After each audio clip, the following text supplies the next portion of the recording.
계속 하고 있어요. 저희가 이제 진도는 거의 안 나가지, 거의 못 나가지만 25페이지가 우리가 어제 고전 칼이라는 24페이지의 내용과 거기서 이제 법 그리고 축적돼 온 사실이다라는 내용을 가지고 공유를 하면서 그 안에서 뭐 새끼도 같지만 이제 동양과 서양이 만나는 그 부분에 대해서 같이 공유도 했었고 그렇게 한번 이야기를 나눠봤습니다. 혹시 저번 시간에 대해서나 아니면은 뭐 그 저번 시간 했던 내용들 을 가지고 혹시 공유하고 싶은 주제가 혹시 있으신 분 계셨던가요?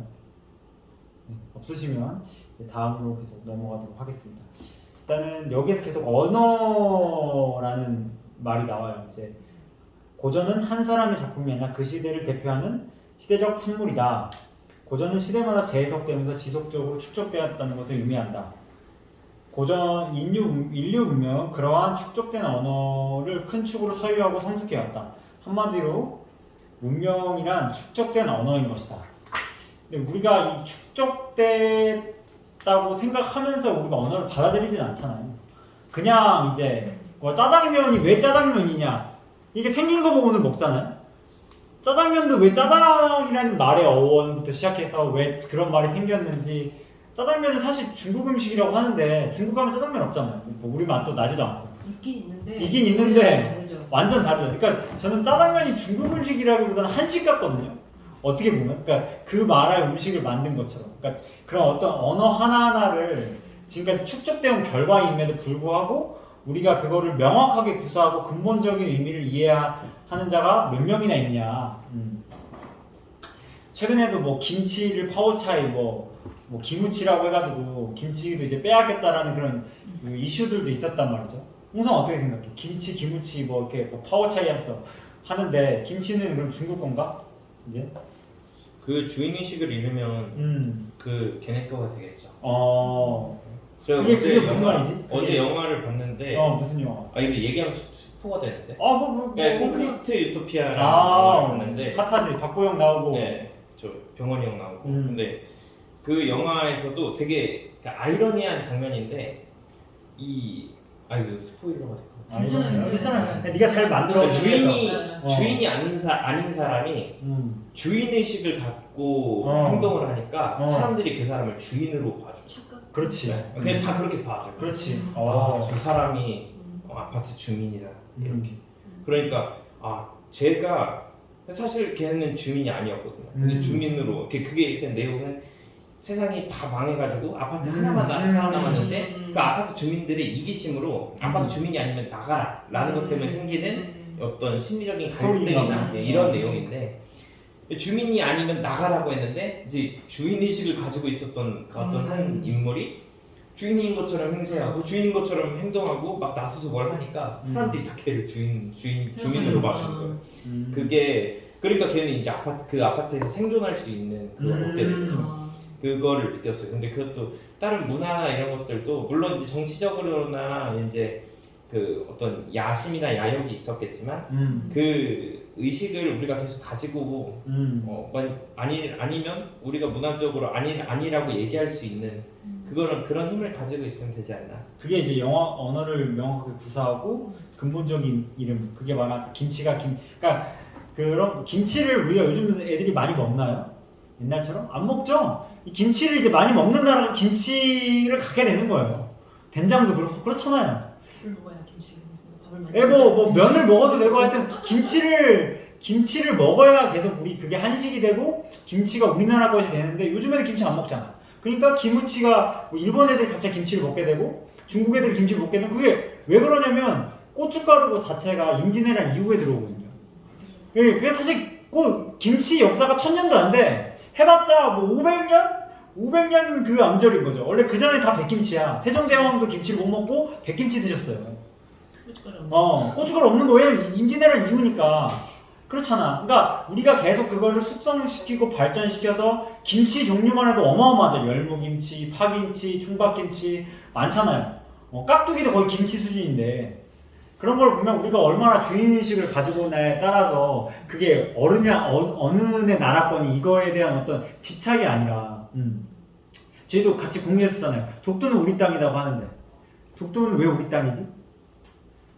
그렇잖아요. 독도는 왜 우리 땅이지? 우리 그때 같이 복습했지만 그냥 우리 땅이야 그냥 우겨 그냥 주인의식이 없지. 왜 우리 땅이고 근본적으로 왜 역사성이나 철학성이나 영토에 대한 그런 느낌들 그리고 실제로 우리가 주거를 하고 있잖아요. 그러니까 주거라기보다 우리의 그 어떤 영토권을 갖고 있잖아요. 그리고 거기에 우리 군함이 가고 그런 거에 대한 어떤 실질적인 교육이 들어가야 되는데 그냥 우리 땅이야. 그러니까 이제 애들은 다 왜 그러냐. 왜 일본은 그게 장인의 땅이라는 거를 솔직히 선동이겠지만 명확하게 배우거든요.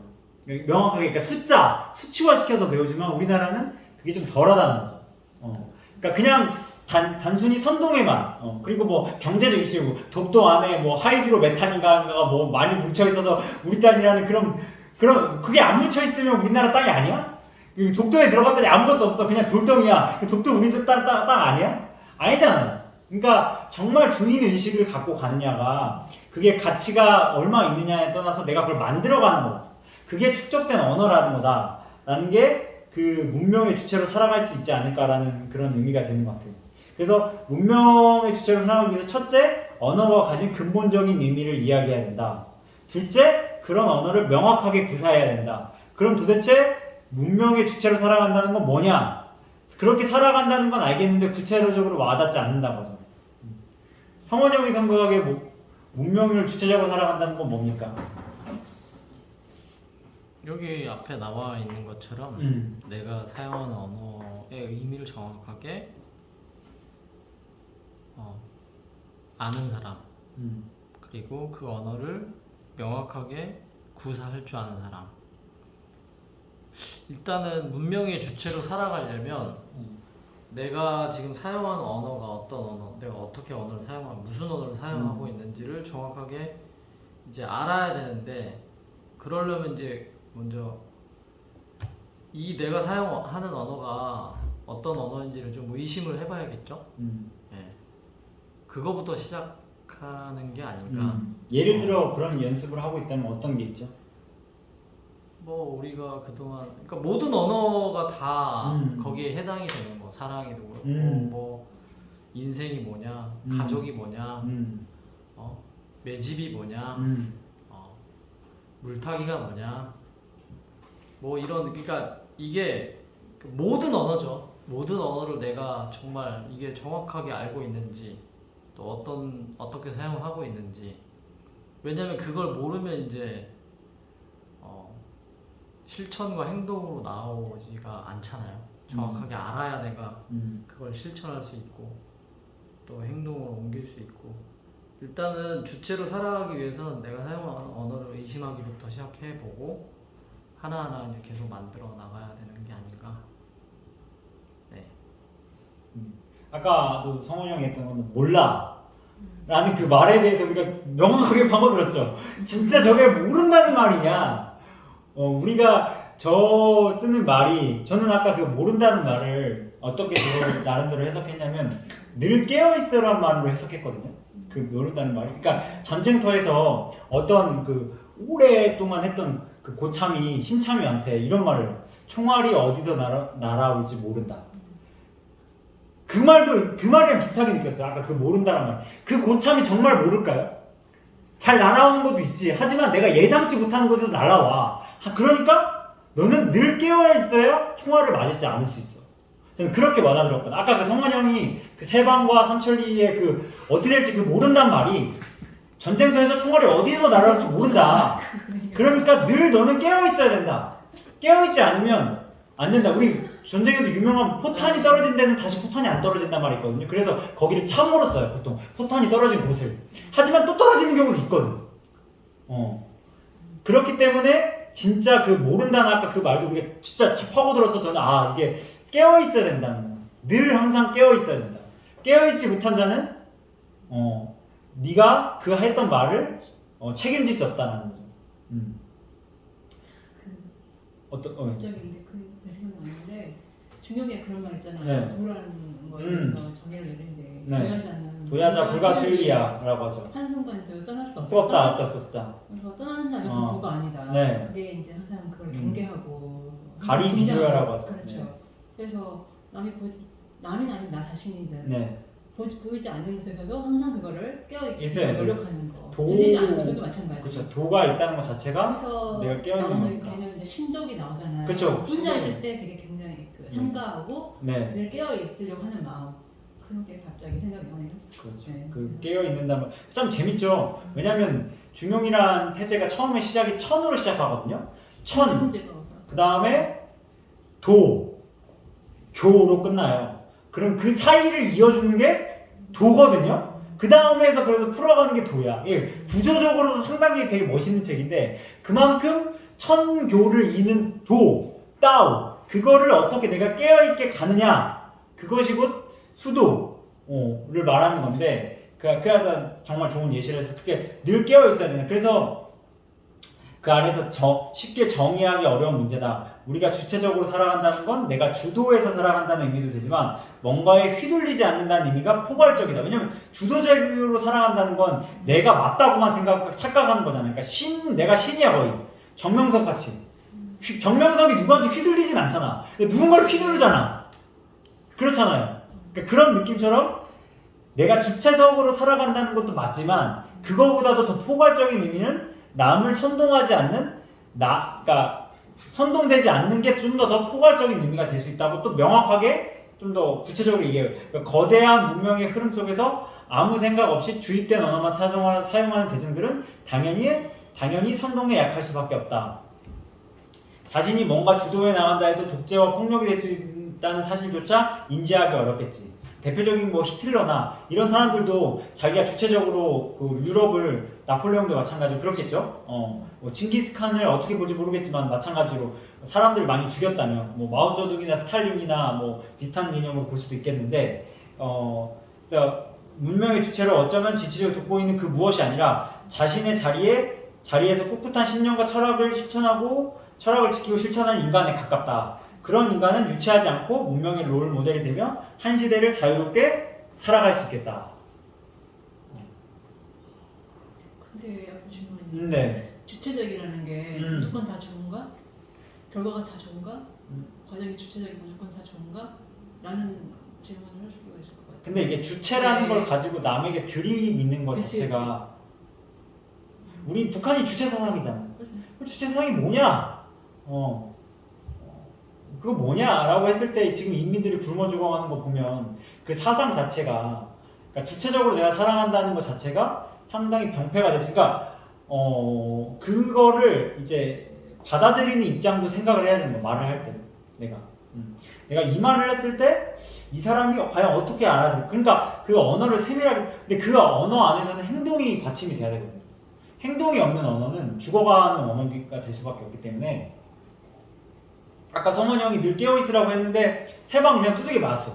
깨어있는 게 아니야. 어느 순간에 그냥 물론 그걸 10년까지 갈 수도 있지만 그 순간 깨어있었기 때문에 매도를 어느 정도 해서 왜냐면 양이 다 문제가 되진 않겠지만 결과론적이면은 그게 직관이 결국 양과 직결이 되거든요.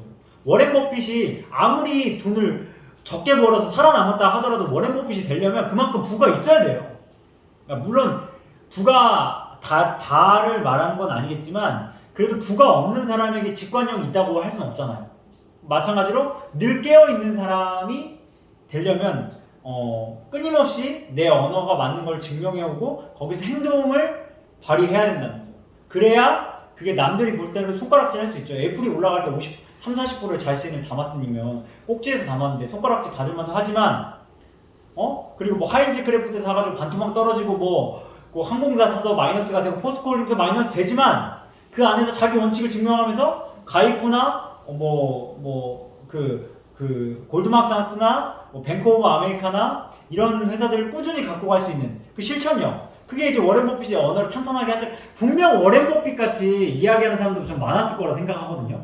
숱한 3-4년 동안 야 장기 투자해 투자는 이렇게 하는 거야 라고 하는 많은 성인들이 있었지만 그거를 증명하는 사람은 아직까지 워렌 버핏밖에 없었을 수도 있다. 그리고 양도 더해서 분명 선생님과 같은 언어를 쓴 사람도 많을 수 있어요. 하지만 선생님처럼 언어를 실천하고 자기가 그 언어에 맞게 제자를 키우고 책을 쓰고 커뮤니티를 형성하는 사람이어야 한다는 거죠. 말만 하는 게 아니라 그게 문명의 롤모델이 되는 거죠. 인간은 유치하지 않고 롤모델에서 한 시대를 자유롭게 지금 선생님 아주 자유롭게 오토바이 타고 완도에서 그게 진짜 자유냐라고 의심을 살 수도 있겠지만 진짜 우리는 그게 한편의 영화같이 보인다는 거죠. 그리고 식당 가가지고 지금 벤치 먹었잖아요. 2명이서 안 한다고. 4군데를 갔는데 4군데 다 2명이서 안 한다고 해가지고 그래서 여행도 역시 같이 가는 거구나. 밥 먹으려면 혼자 가니까 지금 4군데에서 밥을 못 먹었대. 지금 완도에서. 진짜? 예. 그 영상 보니까 지금 울릉도도 그래가지고 이슈되잖아요. 혼자. 편의점 가서 구하겠네 그러면. 그러니까. 선생님이 지금 막 지금 자기를 받아준 식당을 이제 찍어서 올리는 거지. 4군데를 갔는데 아무도 날 안 받아준다니까 거기 식당도 요즘 다 그렇다. 우리가 이상한 거다. 이런 식으로. 선생님 얼마나 배고프셨을까. 4군데 갔는데 타짜 맞았어. 저희도 오늘 거의 한 3-4군데 갔다가 왔지만 사람이 많다고 다 되는 건 아니지만 정말 자유롭게 산다라는 거는 진짜 자기의 의식과 주체적인 사상이 아니면 정말 어렵다. 그러니까 문명의 주체는 권력보다 명확한 신념과 철학을 실천하는 인간이란 말이지 성숙한 언어, 성숙한 언어라는 것도 자기 말에 책임을 지는 수준의 의미지 않는가. 김 선생님 어떻게 성숙한 언어 제가 보시기에는 지금까지 그걸 증명해 오시고 같아가지고 어떤 느낌이 드시나요? 성숙한 언어에 대해서. 그러니까 왜냐면 가장 여기에서 이렇게 탄탄하게 지금도 이렇게 그러니까 저는 이 만화를 쓸 수 없을 것 같거든요. 거의 성숙한 언어? 내가 성숙해하지도 않은 것 같은데. 성숙함이 뭔지. 그렇죠. 선생님 생각하는 성숙함이 어떤 건가요? 성숙함이란 일단 많은 걸 겪은 사람이죠. 그쵸. 그래서 제가 가장 많은 걸 저희 중에 아이도 이제 나와보시고 그 대학교까지 오시고 그 은퇴에다 수많은 사람들도 있었고 제주도에서 여기 와서 타지에서 왔을 때 그 많은 감정들 그 동호회를 10년 다니시면서 동호회만에서의 갈등과 해결과 그리고 여기까지 오시면서 단타도 2년 동안 하시면서 오셨으니까 그래서 제가 물어본 거예요. 진짜 그 성숙함이라는 게 도대체 어떤 거냐. 하여튼 많은 걸 경험하다 보니까 뭐랄까 일단 돌도 마찬가지로 이게 거대한 뾰족한 돌이 한참 이렇게 하면 나중에 그 무뎌질 때 동그랗게 그렇죠. 바닷가 자갈이 동그란 것처럼. 그러니까 성숙된 언어는 하여튼 그거 같은데요. 이게 우리가 어떤 언어 쓰더라도 이렇게 하고 저렇게 하고 하면서 이게 다듬으면서 딱 어떻게 뭐랄까 좀 말로 표현하기 좀 그런데 그렇죠. 하여튼 그런 느낌이 있는데 약간 불린 문자의 세계 같죠? 불린 문자에 말로 표현할 수 없는 홍성아 너 느끼기엔 성숙한 언어. 방금 은숙 선생님 말씀하시는 거랑 비슷한 생각인데 이 성숙한 방금 은숙 선생님 말씀하신 그런 돌의 비유를 본다면 모나져가지고 어딘가에 부딪히고 이렇게 할 때 상처를 입히는 돌이 있다면 점점 깨어져서 부딪히고 깨어지면서 맨들맨들해지고 부드러워지는 돌은 좀 어떻게 보면 여기서 말하는 성숙한 언어라고 볼 수 있을 것 같은데 그러니까 그 맨들맨들한 돌은 어쨌든 어딘가 부딪히고 이렇게 했을 때 좀 더 이 과정이 이 깨어지는 이 과정이 어떻게 보면 언어가 성숙되어지는 과정이랑 비슷하다고 깨진다. 깨어지는 과정. 그러니까 내가 하는 이 언어가 무슨 말을 했을 때 누군가가 그것에 예를 들어 이런 성숙한 언어라고 또 성숙이 뭔데? 라고 물어봤을 때 내가 하는 지금 이 말이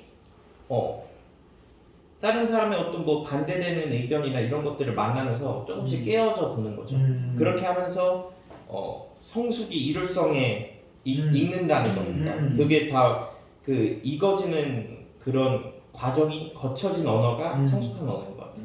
그럼 너는 혹시 아이들을 가르치고 있는 입장이잖아 아직까지. 그렇죠. 2주 후는 모르겠지만 그러면은 그 말을 많이 할 거 아니야. 가르치면 말이 많잖아. 한 99.5% 말이잖아. 그치? 나도 그래. 내가 환자 만나면 99.5%가 말이야. 내가 약을 만들질 않아. 제약회사에서 갖다 준 것만 주잖아. 나도 말만 많이 만드는데 그럼 너 말에서 어떤 성숙된 언어를 만들고 있는 게 있니? 가끔 그런 약간 좀 그 초등학생 기준으로 치면은 약간 엉뚱한 아이들이 있잖아요. 그 아이들이 가끔씩 이런 것들을 상당히 큰 태제를 막 건드리는 아이들이 있어요. 그렇지, 그럴 수 있지. 뭐 잘 모르니까. 그 이런 거지. 선생님 사랑이 뭔가요? 이 예수님이 오셔가지고 가게하는 것 같은데 내가 왜 내가 반지 이렇게 하는 것 같은데. 그렇지. 그러면은 저는 이제 또 뭐 역으로 물어보면서 또 그 아이의 생각과 저의 생각을 또 비교해보고 또 서로 깨져보고 이렇게 하는 것 같아요. 아직까지는 네. 그렇다. 네. 참, 그러니까 저는 이제 약사를 하면서 내가 어디까지 말을 책임져야 되냐. 그러니까 상당히 보수적으로 말하게 되거든요. 근데 그게 의료진들이 대부분이 그럴 거예요. 상당히 보수적으로 말하고 그리고 항상 가능성을 내포한다는 말. 그럴 수 있다. 근데 사람들은 대부분 와가지고 전문가니까 그렇다를 원하거든요. 그렇지. 그렇잖아요. 그래서 꼭 물어봐요. 이 약 중에 졸린 약이 있냐? 그러면 모든 약이 졸릴 수가 있어요. 왜냐면 부작용은 다양하니까. 하다못해 타이레놀도 졸릴 수 있어. 왜? 내가 타이레놀을 밥 먹고 먹었어. 그럼 10분쯤 되면 졸리면 이게 약 때문에 졸린 건지 내가 밥 때문에 졸린 건지 모르잖아요. 그러니까 이게 그래서 항상 그거에 대해서 나랑 항상 조심스러우니까 말이 많아지고 시간도 많아지는데 그럼 현장에서 그런 핀잔을 듣는단 말이에요. 그래서 네가 이게 졸리다는 거야? 말다는 거야? 그렇잖아요. 선생님한테 기억을 물어보면 그래서 네가 오른다는 거야? 떨어진다는 거야? 를 물어보지만 그런 어떤 전문가적 입장에서 내가 그러니까 그 사람의 라이프 스타일을 보게 되고 책임지는 그러니까 뒤에서 책임이란 말이 참 그게 큰 건데 내가 그 말에서 책임질 수 있는 수준까지 그래서 저는 항상 제가 경험한 바로는 여기 약 중에서는 이 약이 가장 졸리다. 근데 이거 아니고는 그 다음 약이 졸리고 그거 아니고는 선생님이 특이 체질이다. 라고 말하거든요. 그러니까 그만큼 언어가 초반에는 배운 대로만 했죠. 이게 가장 이걸 거다. 그러니까 이거가 졸리다라고 얘기했지만 그렇게 해서 넘어간 경우 수도 많았지만 아닌 경우도 이제 나까지 아직 안 온 거죠. 그러니까 그 안에서 내가 어떻게 세련되게 만들어 갔냐. 그게 되게 중요한 건데 이런 고전을 공부하지 않으면 단순히 뭐 특이한 사건이 터져도 이렇게 생각할 거예요. 그거는 그냥 그 사람이 특이한 거야. 아니죠. 그 특이한 것까지 내가 어떻게 포용할 수 있는 나만의 원칙을 담아가느냐. 아까도 세방 같은 기업도 제가 내 원칙을 어떻게 하면 세방도 포용하면서 갈 수 있을까 하라고 할 때 나온 말이 가는 방향이 바뀌었어. 그렇잖아요. 가던 길을 다르게 갔을 땐 기업의 구조와 재무를 밸런스 있게 볼 때 그런 원칙까지 내가 가져가서 그게 원칙이 세련돼진다는 거거든요. 그러면 내가 세방 같은 기업도 담을 수 있는데 만약에 그냥 세방을 보고 이거 이상한 기업이야. 작전주네. 이런 건 투자하면 안 돼. 라고 말하면 세방 같은 기업으로 내가 시세를 놓친다는 거죠. 그러니까 얼마나 그래서 선생님이 계속 포용을 왜 이야기하냐. 그리고 시세를 놓치지 않는 게 왜 포트폴리오의 핵심이냐라고 말할 때는 내 원칙이 과연 어디까지 담을 수 있느냐. 그게 곧 성숙한 언어라고 생각하거든요. 그게 보편적이게 되고 그게 곧 책임질 수 있는 거. 책임진다는 건 결국 내가 그 안에서 같이 가져갈 수 있는 거잖아요. 내가 가장으로서 그 가족을 책임진다는 건 뭐야? 내가 하는 모든 행동이 하는 행동이 가장과 그 가족이 같이 갈 수 있는 거잖아요. 그러니까 그런 공동체라는 게 왜 포용이 중요하냐? 투자를 할 때 왜 원칙이 중요하냐? 과연 어디까지 내가 갈 수 있는가? 그게 그래서 느낄 때도 아까 HD 현대 엔지니어링 그거 할 때도 코로나 때도 다 살 수 있지만 그것도 살 수 있는 어떤 인사이트를 길러야 된단 말이죠. 제가 선생님한테 물어봤어요. 선생님도 그 질문에서 코로나 때 다 싸지 않냐? 어떻게 사냐? 그 똑같은 질문을 했으니까 선생님이 다 살 수 있다라고 끝났어요. 근데 그게 저한테 계속 고민이에요. 다 살 수 있다? 그래, 다 살 수 있어. 맞아. 근데 내가 그걸 어떻게 고를 수 있냐? 근데 저는 그때 하필 기업은행을 몰랐거든요. 안 망하니까. 그러니까 한 80% 올라가네? 무슨 말인지 알죠? 그러니까 웃기다는 거야. 근데, 그러니까, 물론 기업은행을 지금 갖고 있으면 배당이 한 8%, 7% 돼요. 그게 무시하는 건 아니야.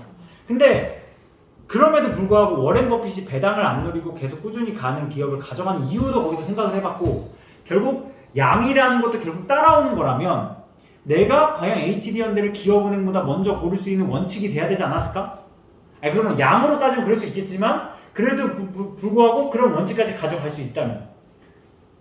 그러니까 그런 거를 고민을 했단 말이죠. 저도. 그러니까 그러면서 이제 그 말에 내가 책임질 수 있어야 되고 그 말을 어떻게 하면 원칙을 세련되게 만들 수 있느냐. 그게 진짜 성숙한 언어라고 생각이 들고, 그러면서 진짜 그 투자의 성인 그리고 성인의 길을 갈 수 있지 않나. 그게 제가 생각하는 성숙한 언어. 그리고 그 언어를 하나씩 만들어가는. 아까 그러면은 갑자기 사랑이라는 언어가 나와도 내가 그 책임질 수 있는 말을 하겠죠. 책임질 수 없는 말을, 그러니까 책임을 질 수 없다면 아까 홍서처럼 테크니셔널하게도 되묻는. 이제 되묻는 건 좀 약간 진보된 거지. 내가 썼으니까. 그러니까 너가 스스로 찾게끔. 하지만 우리가 경전을 읽어보면 질문을 던져주진 않아요. 학위 시습지라고 하면 뭐라고 하냐? 학위란 뭘까라고 하진 않아. 그리고 공자가 경전을 쓰면서도 이렇겠지. 학위란 뭘까를 쓸까? 이게 있잖아. 그런 느낌은 학위란 뭘까 하면 학위 시습지를 시작하지 않는다고. 그냥 학위 시습지 부록 묘로화를 쓴다고. 점을 찍는단 말이죠. 그러니까 우리가 테크니션한 부분도 물론 책임질 수 없기 때문에 접근을 하겠지만 진정한 책임질 수 있는 사람은 점을 찍는 거라고 생각을 해요. 근데 그거에 바탕 그 사람만의 경험인 것 같아요. 그렇죠. 그렇죠. 경험을 바탕을 전제로 하지 않는 언어는 그렇죠. 빈말하고 똑같잖아요. 아까 그렇죠. 실증을 해야 이게 되는 거예요. 그러니까 아이도 왜 사랑이 뭔가 했을 때 걔가 사랑을 해봐야 아는 거잖아요. 그렇죠. 그런데 내가 무슨 얘기든 알아볼 수 없는 거예요. 인체를 경험하지 않았기 때문에. 네. 그래서 그걸 경험을 계속 쌓아가면서 자기만의 언어를 이제 구축을 하는 거죠. 그래서 그게 이제 바로 논어에서 경험적인 공자가 번지가 물어보잖아요. 그렇지. 인이 뭐냐? 답변 없이 인이 기억나세요? 뭐예요? 인이 뭐예요? 지가 뭐냐? 기억나세요? 답변이?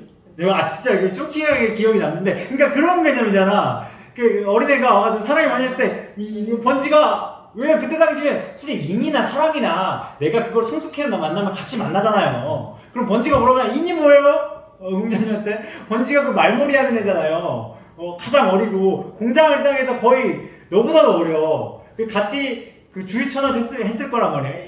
그리고 막 많이 들었어. 공자가 인이 뭐냐, 뭐 인은 뭐다, 교원형색 선인, 뭐 이렇게 많이 하지만 들었을 때 번지의 답변. 이거 왜 일단 암기로만. 공자의 마음은 몰라도 우리 암기로만. 성원이 형 뭐가 기억에 남나요?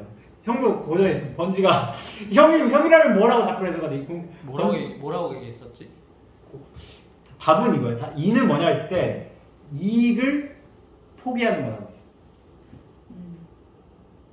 어떻게 생각해? 홍선이가 사랑이 뭐냐가 내가 물어봤는데 너가 그런 거야. 이익을 포기하는 거야. 근데 너는 이제 되물었지만 공자의 마음을 생각해보세요. 공자는 왜 번지에게 이익을 포기하는 거라고 했을까? 너도 이제 생각해볼 이제 시기가 된 거지. 그 얘가 제자. 그러니까 사랑이 뭐냐 했는데 공자가 이익을 포기하는 거라고 말했단 말이지. 저 같은 경우는 그랬어요. 그럼 네가 생각하는 사랑이 뭐냐고 물어보기도 했고. 그렇지. 한편으로는 이렇게 물어봤어요. 선생님이 너를 사랑하는 거 같니? 이렇게.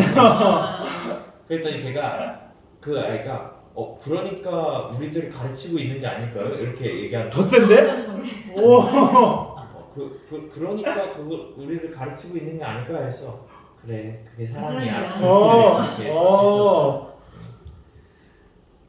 너무 어려운데 근데. 너무 어렵지. 우리 아직 점을 찍을 단계가 아니기 때문에. 근데 그거를 경험을 해본 사람들은 그게 쉽게 바로 나오는 거지. 근데 경험하지 않은 인간은 대답할 수 없다는 거지. 공자가 번지한테 잠깐만 시간 줘. 이건 안 했을 거 아니야. 똑같은 사랑이라도 이 사람 A라는 사람한테는 진정한 사랑이겠지만 B라는 사람한테는 경험하지 안 해봤기 때문에 진정한 사랑이라고 할 수 없고 자기만의 언어가 될 수 없는 거죠. 그 언어는 바로 그 점인 것 같아요.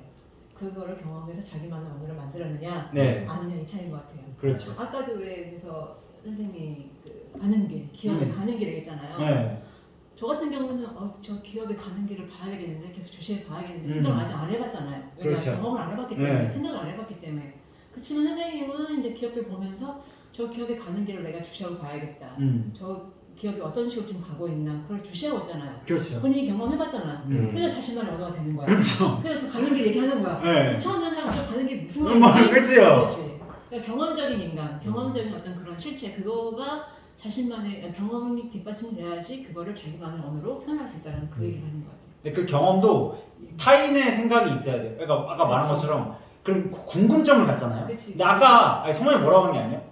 모른다라고 표현하잖아요. 그럼 그 사람이 모른다라는 언어가 이미 있어. 그렇지. 그러면 근데 그 사람은 그 언어로 받아들일 가능성이 커요. 그러니까 새로운 언어로 해줘서 이게 매칭이 되면서 딱 그래서 제가 아까 가던 길하면 뭐 들어보진 않잖아요. 그거는 선생님도 조현 선생님도 그런 말 안 써요.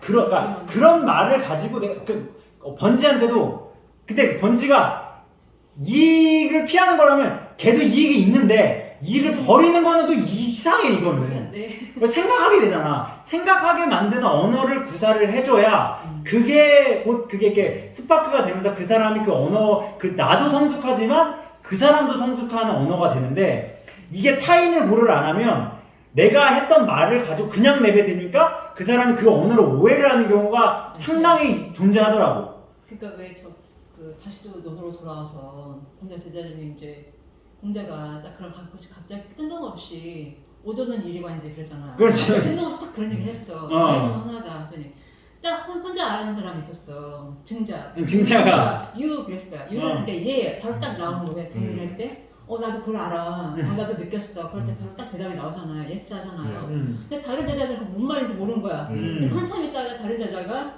딱 팔짱을 탁 치면서 그게 무슨 말이야? 라고 물어보는 거야.